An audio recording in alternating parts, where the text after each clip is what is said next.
ದರ್ಶನಕ್ಕೆ ಬಂದಿದ್ದಂತಹ police ಸಿಬ್ಬಂದಿಯನ್ನೇ PSI ಥಳಿಸಿರೋದು Gokarna Mahabaleshwar ದೇವಸ್ಥಾನದಲ್ಲಿ ನಡೆದಿರುವ ಘಟನೆ ಇದು ನೋಡಿ. ದೇವರ ದರ್ಶನಕ್ಕೆ ಅಂತ ಬಂದಿದ್ದಂತಹ ಪೊಲೀಸ್ ಸಿಬ್ಬಂದಿಯನ್ನೇ ಪಿಎಸ್ಐ ಥಳಿಸಿರುವಂತಹ ಘಟನೆ ಗೋಕರ್ಣ ಮಹಾಬಲೇಶ್ವರ ದೇವಸ್ಥಾನದಲ್ಲಿ ನಡೆದಿದೆ.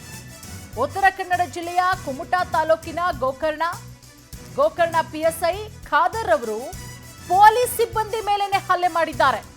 ಪೊಲೀಸ್ ಸಿಬ್ಬಂದಿಯನ್ನೇ ಥಳಿಸಿರೋದು ಪಿಎಸ್ಐ. ಗೋಕರ್ಣ ಪಿಎಸ್ಐ ಖಾದರ್ ರಿಂದ ಸಿಬ್ಬಂದಿ ಮೇಲೆ ಹಲ್ಲೆಯಾಗಿದೆ. ಹೆಡ್ ಕಾನ್ಸ್ಟೇಬಲ್ ಜೈರಾಮ್ ಎನ್ನುವವರ ಮೇಲೆ ಪಿಎಸ್ಐ ಹಲ್ಲೆ ಮಾಡಿರುವುದು.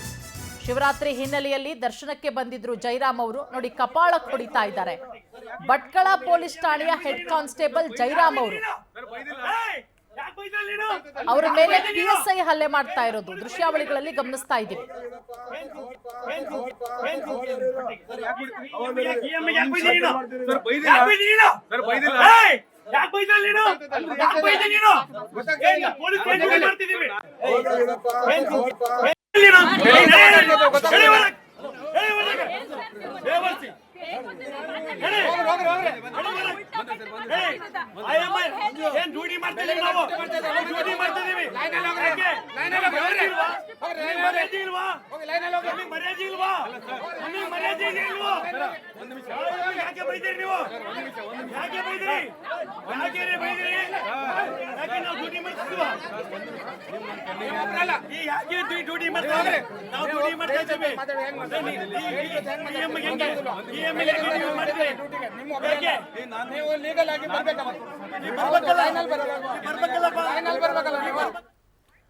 ಈ ಬಗ್ಗೆ ಮತ್ತಷ್ಟು ಮಾಹಿತಿ ಕೊಡ್ತಾರೆ ನಮ್ಮ ಪ್ರತಿನಿಧಿ ಉದಯ್ ಬರ್ಗಿ. ನಾವು ಕೂಡ ವಿಡಿಯೋವನ್ನ ಗಮನಿಸ್ತಾ ಇದ್ದೀವಿ.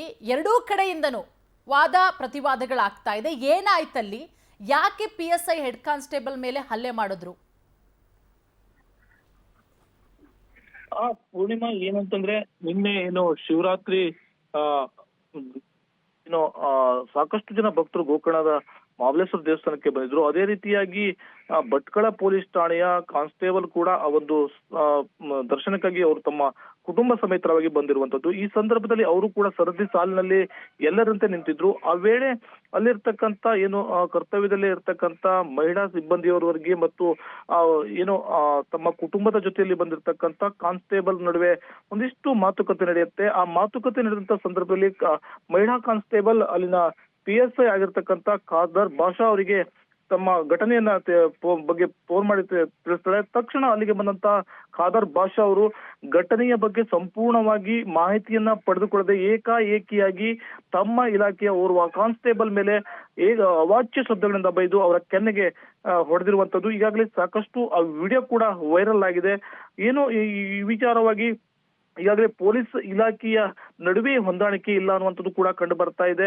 ತನ್ನ ಇಲಾಖೆಯಲ್ಲಿ ಕರ್ತವ್ಯ ನಿರ್ವಹಿಸ್ತಿರ್ತಕ್ಕಂಥ ಸಿಬ್ಬಂದಿ ಓರ್ವನ ಮೇಲೆ ಹಲ್ಲೆ ಮಾಡಿರುವಂತದ್ದು ಇದೀಗ ಸಾಕಷ್ಟು ಚರ್ಚೆಗೂ ಕೂಡ ಕಾರಣವಾಗಿರ್ತಕ್ಕಂಥದ್ದು. ಈಗಾಗಲೇ ಹಿರಿಯ ಅಧಿಕಾರಿಯಾಗಿರ್ತಕ್ಕಂಥ ಜಿಲ್ಲಾ ಪೊಲೀಸ್ ವರಿಷ್ಠಾಧಿಕಾರಿ ಎಂ ನಾರಾಯಣ್ ಅವರು ಕೂಡ ಗಮನಕ್ಕೂ ಈಗಾಗಲೇ ಈ ವಿಚಾರ ಬಂದಿದೆ. ಅವರು ಮುಂದಿನ ದಿನದಲ್ಲಿ ಯಾವ ರೀತಿಯಾಗಿರ್ತಕ್ಕಂಥ ಕ್ರಮವನ್ನ ತೆಗೆದುಕೊಳ್ತಾರೆ, ತಮ್ಮ ಇಲಾಖೆಯ ಅಧಿಕಾರಿಗಳೇ ತಮ್ಮ ಇಲಾಖೆಯ ಸಿಬ್ಬಂದಿ ಮೇಲೆ ಹಲ್ಲೆ ಮಾಡಿರುವಂತದ್ದು, ಅವಾಚ್ಯ ಶಬ್ದಗಳಿಂದ ಬೈದಿರುವಂತದ್ದು, ಸಾರ್ವಜನಿಕವಾಗಿ ಬೈದಿರುವಂತದ್ದು, ಇನ್ನೊಂದಂತಂದ್ರೆ ಅವರು ಕುಟುಂಬ ಸಮೇತರವಾಗಿ ಬಂದಿರತಕ್ಕಂಥ ಸಂದರ್ಭದಲ್ಲಿ ಒಂದು ರೀತಿಯಾಗಿ ಅಪಮಾನವನ್ನ ಮಾಡಿದಂತಾಗಿದೆ.